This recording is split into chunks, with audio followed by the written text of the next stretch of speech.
विश्व युद्ध दो महाशक्तियों के बीच जीत की खातिर चल रहा था जब 1945 के अगस्त के महीने में जापान के हिरोशिमा और नागासाकी शहरों पर अमेरिका ने परमाणु बम गिराया।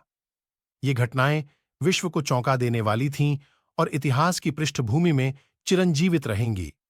हिरोशिमा और नागासाकी की अद्भुत शांति और सुंदरता के साथ एक समृद्ध नगर थे, परंतु 6 अगस्त 1945 को बिना किसी संदेह के जापानी नागरिकों के जीवन में एक क्रांतिकारी परिवर्तन आया।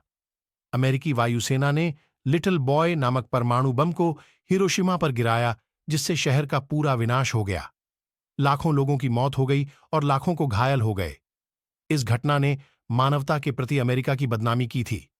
3 दिन बाद 9 अगस्त 1942 को नागासाकी शहर को भी फैट मैन नामक परमाणु बम से नष्ट किया गया।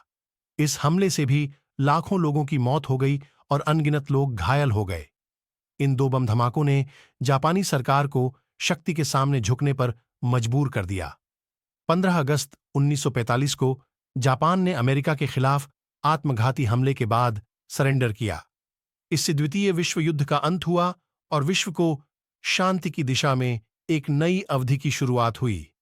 हिरोशिमा और नागासाकी के घातक बम धमाकों ने सिर्फ उन शहरों को नष्ट नहीं किया, बल्कि उन लोगों की जिंदगियों को भी बदल दिया जिन्होंने इन घातक हमलों का शिकार बनकर अपने प्रियजनों को खो दिया। इन घटनाओं के बाद विश्व के लोगों ने परमाणु ऊर्जा के उपयोग को लेकर गहरा सोचा और संधि की दिशा में कदम बढ़ाया। हिरोशिमा और नागासाकी की घटनाओं से सीखने की यह सबसे महत्वपूर्ण बात है कि हमें युद्ध के साधनों का उपयोग करके मानवता को कितना नुकसान हो सकता है। इसलिए हमें विश्व शांति की दिशा में प्रयास करना चाहिए और साथ ही युद्ध को समाप्त करने के लिए भी काम करना चाहिए। अगले वीडियो के लिए सब्सक्राइब करें।